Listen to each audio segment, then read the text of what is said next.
On the night of our 10th wedding anniversary, my dad was standing on the sidewalk of Oak Street in his clean button-down shirt and the leather shoes I had personally gotten shined the Thursday before looking through the restaurant window from the outside. Inside, there were 40 people seated at the long table with tall candles and white floral arrangements my mother-in-law had ordered brought in from Oak Park. Outside, there was a 63-year-old man who had mixed mortar under the August sun for 3 decades to pay for my degree, waiting for someone to tell him he could come in. Before I tell you what I did that night, I need you to understand where I come from, because if you don't know where I come from, you won't understand why I did it. My name is Valerie Reynolds. I am 38 years old, and I am an architect. I work at a firm in the West Loop that has been in the same building for 22 years and has smelled like black coffee and drafting paper since I was an intern. I was born in Gary, Indiana, in a house my dad built himself with his bare hands over the course of 4 years. Not all at once, but in pieces. First the kitchen and the bathroom, then the living room, then the bedrooms. He kept raising the house as he gathered the materials, one cinder block at a time, one concrete pour at a time, one weekend at a time. My dad Bob has been working in construction for 35 years, not as a contractor, not as a site supervisor, but as a bricklayer, the guy who mixes the mortar, who carries the bricks, who knows exactly how much sand goes into a pour just by looking at it and touching it with his hands. He started at 18 as a day laborer on a site on the south side and learned everything he knows without a school, without a degree, with no other tools than his eyes and the drive not to stay in the same place forever. He has the most calloused hands I have ever seen in my life. When I was a little girl and he held my hand to cross the street, I would feel that rough texture and think it was the safest skin in the world. My mom, Carol, was a seamstress for 28 years. She sewed at home on a pedal-operated Singer machine she inherited from my grandmother, which still works because my mom takes care of it like a living, breathing thing. Custom orders hemming alterations, school uniforms, prom dresses, whatever came through the door. She hung her little handwritten sign on the porch. Alterations, garments fixed. Inquire inside. Sometimes I helped her thread needles when I got home from school, and she would tell me about the neighborhood ladies while she sewed, never taking her eyes off the fabric with that intense focus of someone making something from the soul with her hands. Between the two of them, they sent me to UIC to study architecture. 5 years of taking a bus, the L train, and another bus. 5 years of getting home at 9 at night with blueprints rolled under my arm and finding a hot dinner on the stove. Even if my mom was already asleep over the Singer machine. The day I presented my thesis, my dad showed up in a brand new button-down he bought at the Tuesday flea market, ironed stiff, and waited for me at the university doors with a smile that took up his entire face. My mom brought a bouquet of pink carnations that cost $4 at the corner stand, which I kept until they dried out. I met my husband at an architecture expo at McCormick Place. He was a lawyer, a junior partner at a corporate law firm in the Gold Coast. His name is Marshall. Tall, well-dressed, with that measured way of speaking, reserved for men who learned from childhood that what they say matters. He took me to dinner at a place in Logan Square where the menu was printed on recycled paper and had no prices. I ordered what he recommended because I didn't recognize half the things on the menu and didn't want to make a fool of myself. He noticed, and he shifted the conversation to something that made me laugh. That was what won me over, the fact that he saw I didn't belong in that world, and instead of pointing it out, he softened it. His mother's name is Constance. The first time I met her was at her house in Lake Forest, an estate with a sprawling garden, black wrought iron gates, and a living room with more square footage than my parents' entire house. She greeted me with a kiss on the cheek and a nice to meet you. That sounded rehearsed. She asked where I went to school. I told her, UIC. She nodded with a smile that never reached her eyes. She asked where my parents lived. I told her, Gary, Indiana. There was a 3-second pause that felt like a full-body X-ray. Then she said, how interesting, in a tone that really meant how far. Marshall told me later that his mom was like that, with everyone not to take it personally, just to give her time. I believed him. I believed him for 10 years. She was the one who organized the anniversary dinner. She didn't ask if I wanted to do it. She didn't suggest we plan it together. One Tuesday in August, she called to tell me she had already booked a high-end fusion restaurant on Oak Street with a 3-week waiting list, that she was handling everything, that Marshall and I should just enjoy the night. She said it would be 40 people, close friends and family, and that by 8 o'clock on Saturday, I should just focus on what truly mattered. I told her my parents would be at the main table with us. She said, of course. With the casual ease of someone promising something they have absolutely no intention of delivering. Friday afternoon, I drove out to Gary. I brought my dad a navy blue suit I had bought the week before at a discount shop in Cicero. The right size jacket, shirt, the works. My mom already knew and helped him try it on. It fit perfectly. My dad stood in front of the bedroom mirror and just stared at himself with the expression of a man not used to seeing himself like that. Not out of shame, but surprise, as if the clothes belonged to someone else, and he was just borrowing them for a bit. Then he adjusted the jacket with both hands and said, let's see what the guys at the site say on Monday, and we both laughed. For my mom, I had brought a bottle green dress she had described to me over the phone 3 weeks earlier, when she saw it in a downtown shop, but didn't buy because she thought it was too expensive. I found the exact size, the exact color she had described. When she pulled it out of the bag, she covered her mouth with her hand and told me I was crazy. Then she went to the mirror and didn't take the dress off all afternoon. That Friday, while my mom was warming up chicken soup in the kitchen, my dad asked what time we were getting to the restaurant. I told him 8 o'clock. He asked if it was one of those places where you needed a reservation. I told him yes, but that they were already included. He nodded and said he was going to stop by the bank Saturday morning to pull out some cash, just in case. I told him he didn't need to, that everything was covered.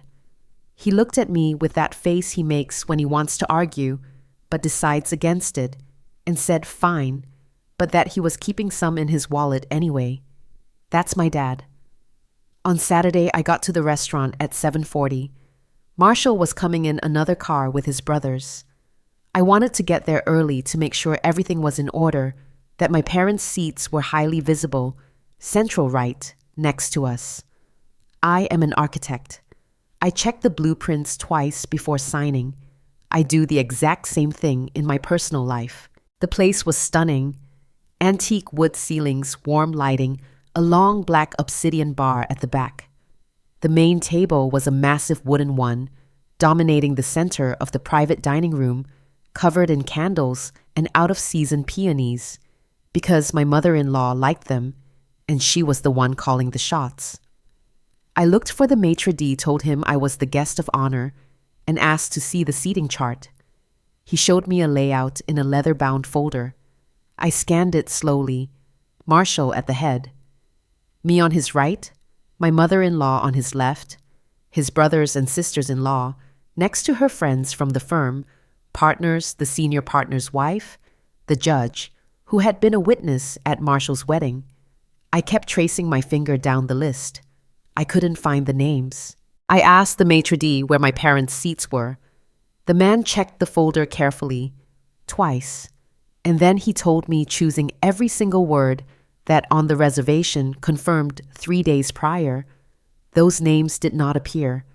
He said that Mrs. Constance had called on Wednesday to make final adjustments to the list, capping it at exactly 40 people, and that if I wanted to add 2 extra seats, it would be complicated, because the room was already at maximum capacity. I asked if my mother-in-law had offered any explanation as to why they weren't included. The maitre d' hesitated for a moment. Then he told me the lady had mentioned that the guest of honor's parents would be arriving later for the toast and the cake, and that it was already coordinated that way, for the toast and the cake, as if my parents were second-class guests allowed in for the pretty picture, but not the actual meal. I didn't say another word. I thanked him in a voice that made him look at me cautiously, probably because he was expecting a scene. What he got was a dry thank you. I walked out of the private room toward the entrance. Marshall hadn't arrived yet. I went to the restroom. I stood in front of the mirror for a full minute. Makeup intact, black dress, hair, pinned up, everything in its place. On the outside, I called Marshall. He picked up on the second ring. I told him I needed to talk before he came inside. He said he was 10 minutes away, that the Kennedy Expressway was a nightmare tonight. I told him I would wait for him at the door. He arrived with his brothers. I greeted them quickly and asked him to step aside. We walked out onto the sidewalk, and I explained what I had found. I told him my parents weren't on the dinner list, that his mother had penciled them in for just the toast and the cake, and that no one had bothered to consult me. I saw it on his face before he even opened his mouth. It wasn't surprise. It was that microsecond I had learned to recognize over 10 years of marriage. The clenched jaw, the search for the right phrase.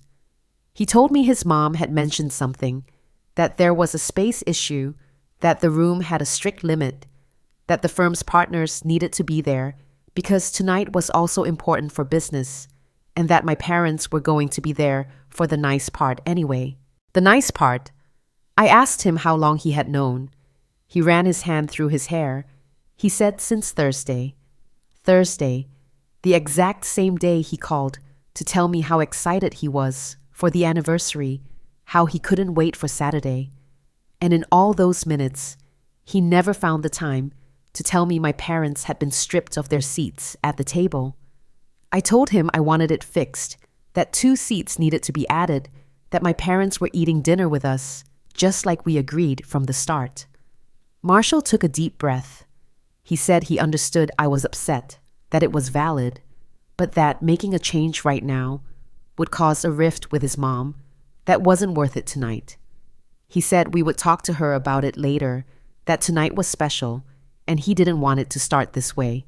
We'll talk later. How many times had I heard that phrase in 10 years?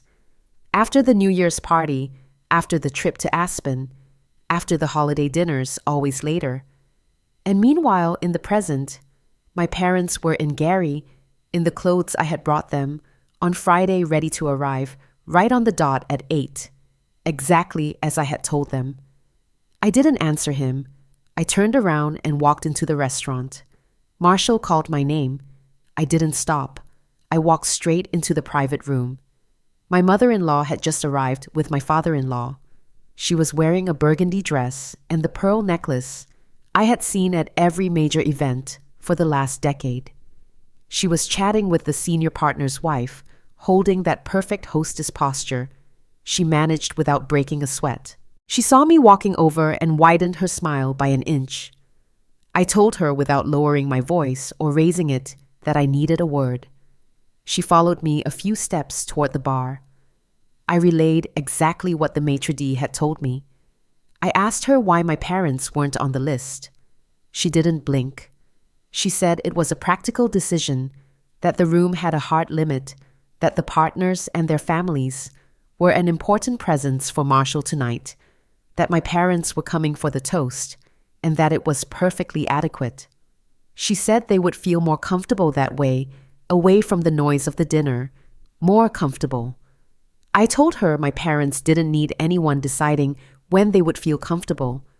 I reminded her that we had agreed from day one they would be at the full dinner. She smiled that specific smile she used whenever she deemed the other person to be acting irrationally. She told me it wasn't a big deal, that the important thing was they'd be present for the special moment. And then she added, with that scalpel-like precision she wielded better than anyone, that these dinners were also professional events, that the partners and their families had certain expectations, and that it was in everyone's best interest for the evening to flow without complications. Without complications. Like my parents were a complication. I didn't answer her. I went to the restroom, not because I needed to, but because I needed 30 seconds without anyone looking at my face. I pulled out my phone and called my best friend. Fiona was already in the dining room with the other guests, and she answered instantly. I quietly told her to step out into the hallway. Fiona and I have known each other since high school in Gary. She studied social work and has spent 12 years running a housing program for vulnerable families on the South Shore. She is the most blunt person I know. She never tells you what you want to hear. She tells you what you need to hear, cutting through the nonsense, but always with a hand on your shoulder. I told her everything. She listened without interrupting. When I finished, she stayed quiet for 4 seconds. Then she asked me if I had signed anything yet tonight. I told her no. She told me to keep that in mind. I asked her what she would do in my shoes. She said it didn't matter, that what mattered was what I wanted to do. But if I was asking for her opinion, 10 years of we'll talk later had never changed a damn thing, and tonight wasn't going to be any different. I went back to the room. The guests were already in their seats. The first course was about to be served. I walked to my spot on Marshall's right. I sat down, lifted my water glass, and right at that moment, my phone buzzed. It was my mom. "We're on our way, honey. Your dad wanted to get there exactly at 8, so we wouldn't look lazy.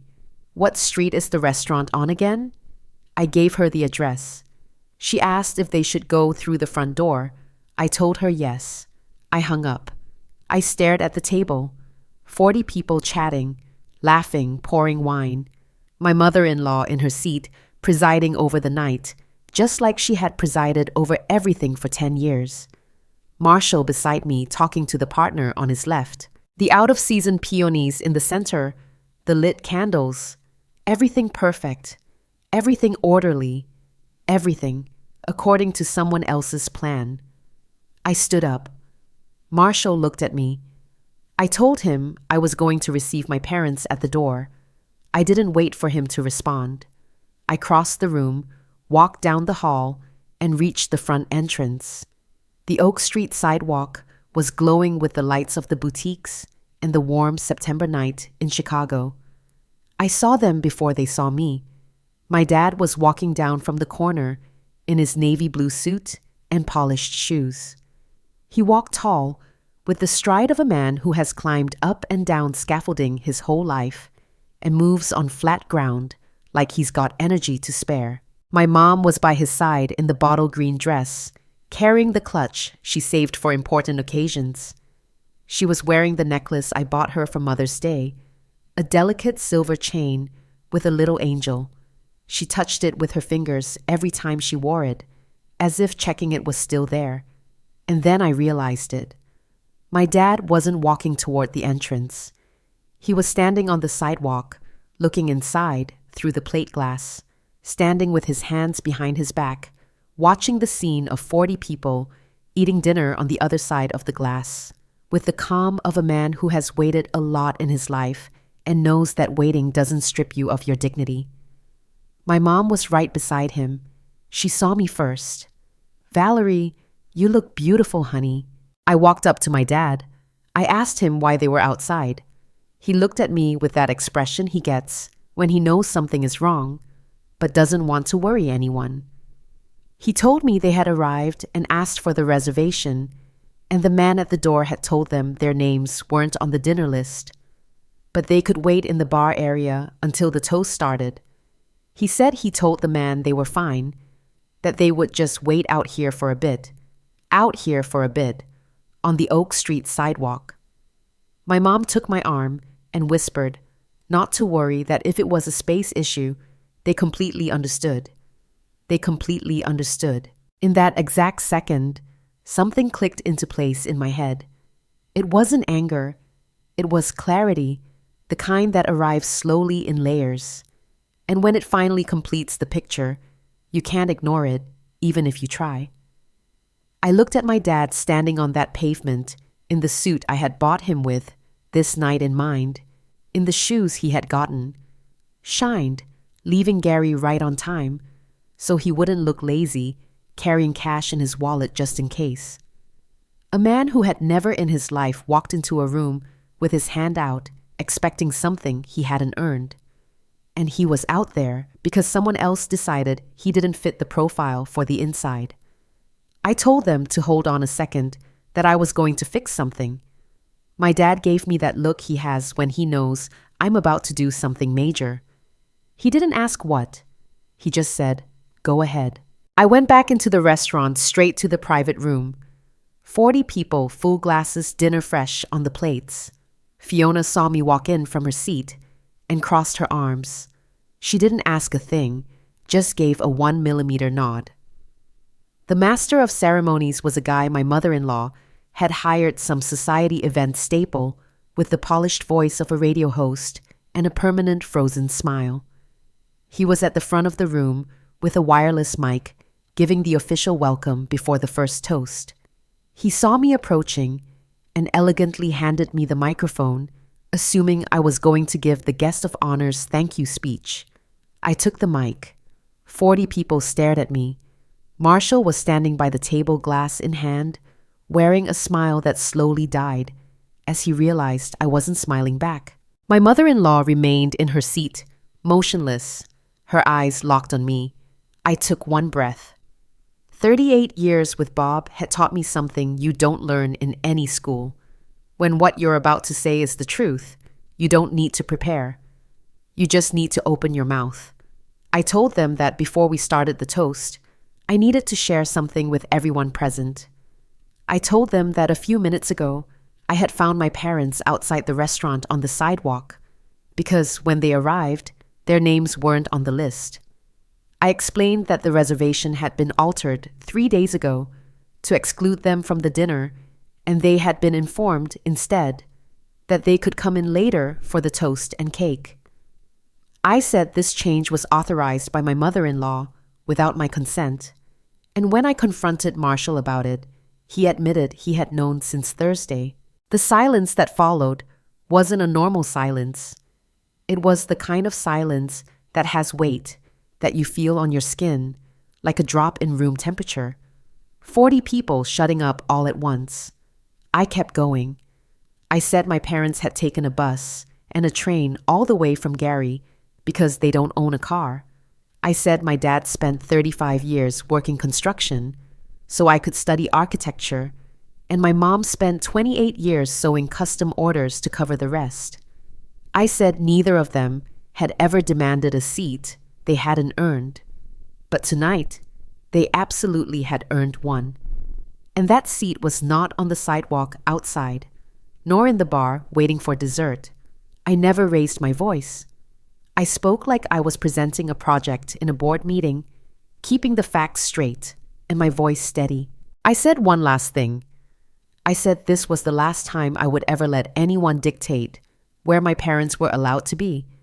I said that boundary was non-negotiable. It wasn't a matter of logistics or room capacity.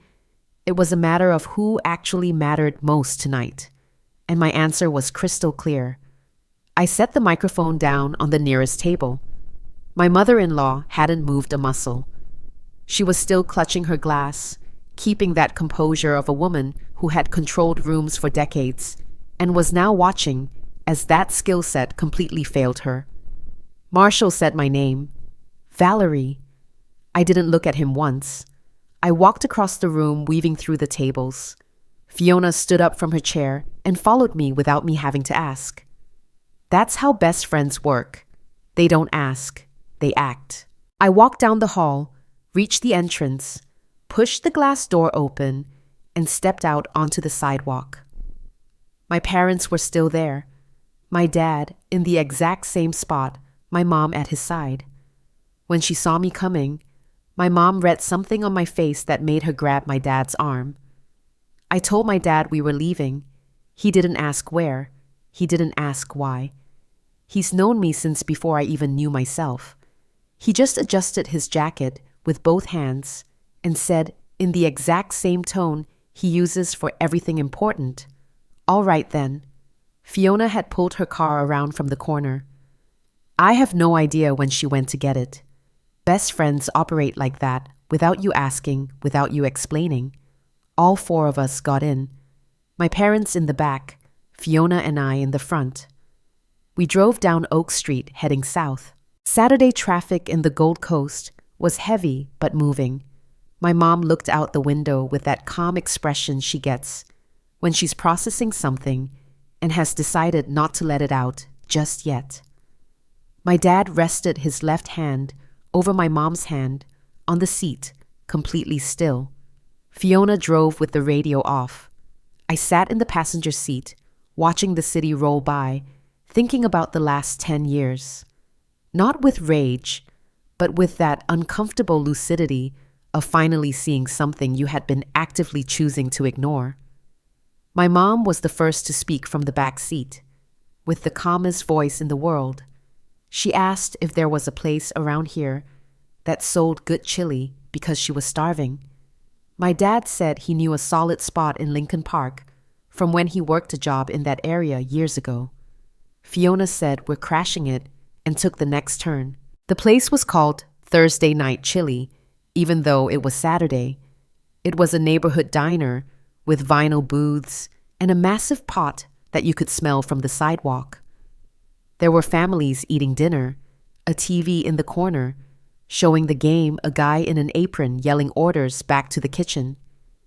The absolute polar opposite of the antique wooden ceilings and black obsidian of the restaurant in the Gold Coast. My dad sat down, loosened his tie, unbuttoned the top button of his shirt, and ordered a large bowl of chili with all the fixings and crackers. My mom ordered the same and asked the waitress if they had sweet tea. Yeah, they did. We ate. The first few minutes were quiet, a good kind of quiet, the kind that doesn't need to be filled, because the four people sitting there know exactly what just happened, and nobody needs to explain it to anyone else. My mom was the first one to really speak. She said she had known since the very first time she went to the Lake Forest house that my mother-in-law didn't want her there. She said she noticed it in the way the woman looked at her hands when she reached out to shake hers. She said she never brought it up because she didn't want to put ideas in my head, and because all that mattered to her was that I was happy. If I was happy, she could put up with anything. Put up with anything. That phrase hit me harder than everything that had just gone down at the restaurant. Because the problem wasn't just what my mother-in-law had done. It was that my parents were so used to not taking up space, to not complaining, to not demanding that they would have waited on that sidewalk all night without a word. They would have gone back to Gary and shoved the humiliation into a drawer where nobody could see it.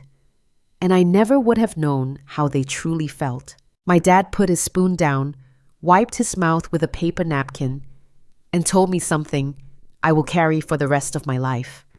He said he had spent 35 years working alongside architects, engineers, and contractors who pulled up to the site with degrees ties and brand new cars. He said some treated him like they knew better than him just because they went to school and he didn't. He said others, the rare ones, treated him as an equal because they understood that without the hands mixing the mortar, the building simply doesn't exist. He told me that over time, he learned that people who need to make you feel small are people who feel hollow inside. And people who know exactly who they are don't need to take anyone else's seat to claim their own. He finished his chili, took a long drink of sweet tea. Then he said, "You did what you had to do. You didn't do it for me or for your mom. You did it for you, and that's okay." Fiona raised her plastic cup, To Bob, she said, "We clinked our red cups in a Lincoln Park diner on a Saturday in September, the most honest toast I have ever had in my life." After dinner, Fiona drove us back to Gary. The drive took almost an hour with traffic. My mom fell asleep 20 minutes in, resting her head on my dad's shoulder. He stayed awake, staring out the window, keeping his hand over hers, not moving a muscle so he wouldn't wake her up. We pulled up to the house, the same one my dad built one cinder block at a time with the blue front door he touches up every year, because he says a house with fresh paint proves the people inside haven't given up. I stayed the night. My mom lent me some flannel pajamas, and I made my bed in my childhood room, the same twin bed with the purple quilt she had kept exactly the same since the day I moved out. Taped to the wall were my first high school blueprints, clumsy full of eraser marks, held up by tape that had yellowed with age. I fell asleep peacefully with that strange sense of calm that washes over you when you are finally exactly where you are supposed to be. On Sunday, I checked my phone. 31 messages from Marshall. The first few were begging to talk, asking me to call him, to wait for him. The ones from Saturday at midnight changed their tune. He said I had caused an unnecessary scene, that I had humiliated his family in front of everyone, that I had ruined a night his mom had worked so hard to organize. He said I was always overreacting, that my emotions clouded my judgment. The progression of those texts told me everything I needed to know. Marshall didn't understand what had happened. He didn't get that it wasn't a scene. It was a boundary. And if after 10 years he thought that boundary was an overreaction, then I wasn't the problem. I sent him one single message. I told him I needed time to think and not to look for me that week. Then I turned off my notifications. My mother-in-law called my parents' house on Monday. My mom answered. Constance talked for several minutes about misunderstandings, about things being blown out of proportion, about how everything could be resolved if we just spoke like adults. My mom listened to the very end without interrupting.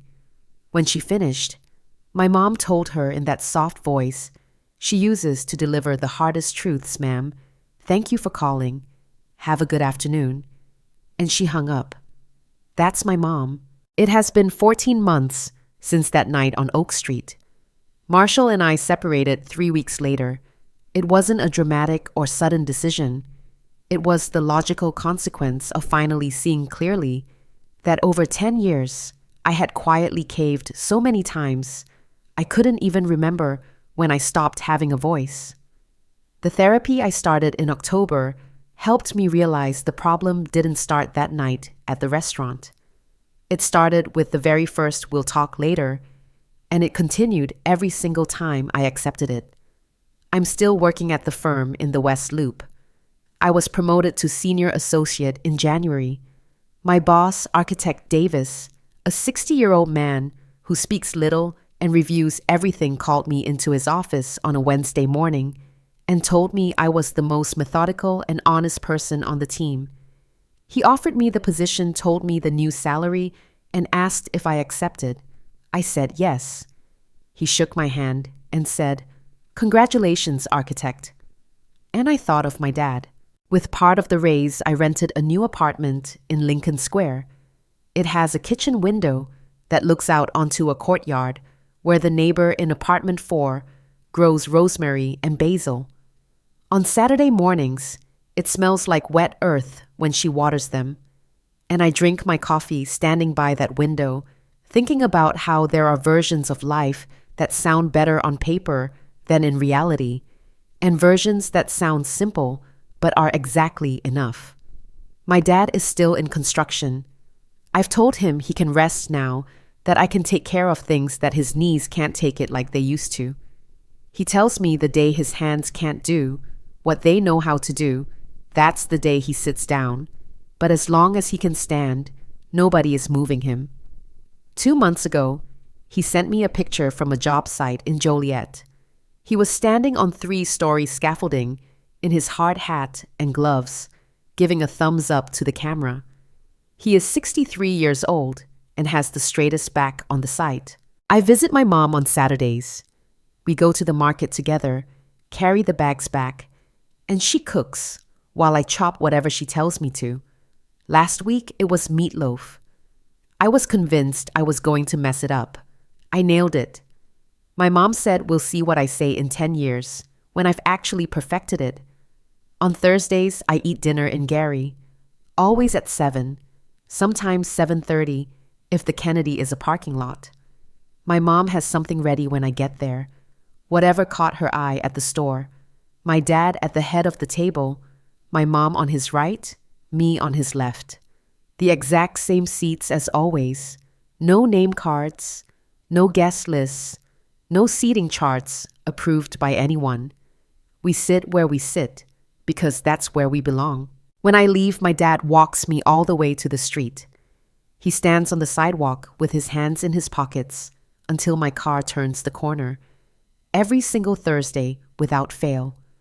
I watch him in the rearview mirror, standing tall, chin up, illuminated by the porch light.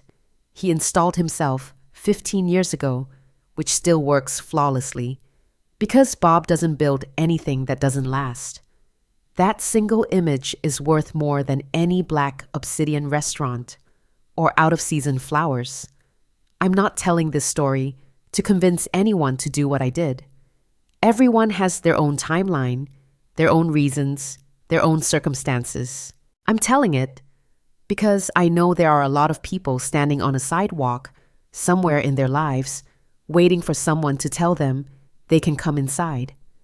Trapped in a relationship where they're told they're overreacting. Dealing with in-laws who look them up and down every time they cross the threshold. Stuck in a job that shrinks them. Caught in a system that demands they be grateful for the spot they were assigned, even if that spot is out on the pavement. If you are there, listen to me. You don't need a packed room to say what needs to be said. You don't need the perfect voice, or the perfect timing, or a movie scene moment. You just need to know, with that absolute clarity you feel as a physical weight in your chest, that the people you love deserve to be on the inside. And so do you. The sidewalk isn't their place, and it isn't yours either. My name is Valerie Reynolds. I am 39 years old. I am an architect, the daughter of Bob and Carol, a resident of Lincoln Square, and a regular at Thursday night chili. When Fiona doesn't have better plans, I eat dinner in Gary every Thursday. And every Thursday, when I turn the corner and can no longer see my dad in the rearview mirror, I smile to myself in the car, because I know he stood right there until I vanished from sight, and that is absolutely everything I need. Dignity doesn't require a university degree or an address in the Gold Coast to exist.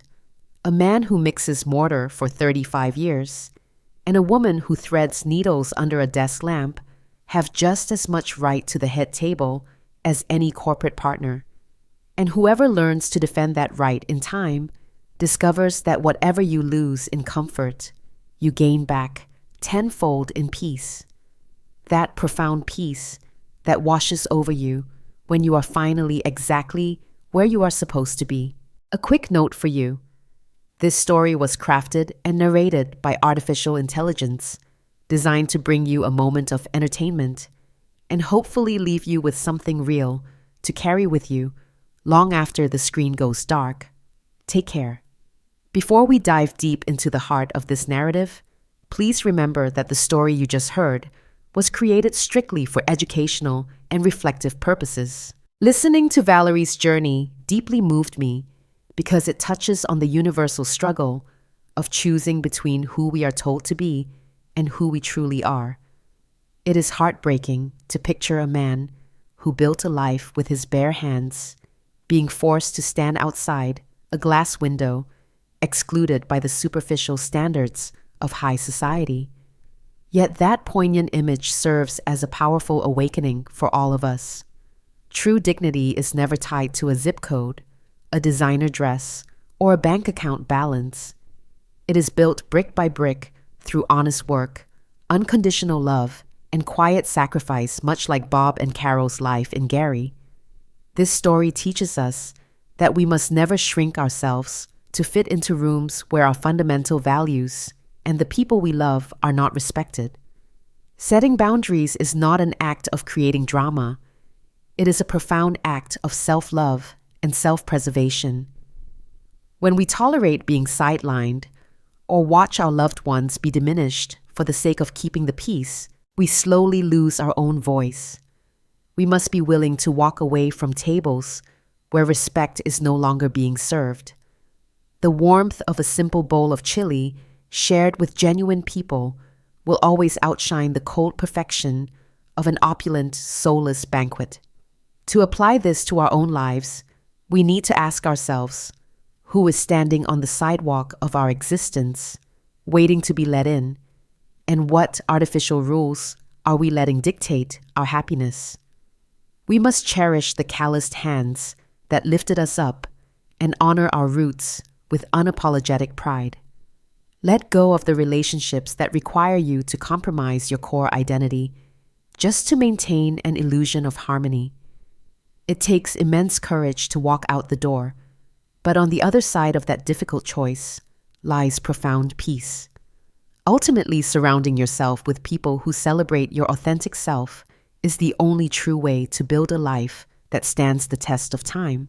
Disclaimer: the views, reflections, and lessons shared in this audio commentary are personal interpretations intended solely to inspire and provoke thought.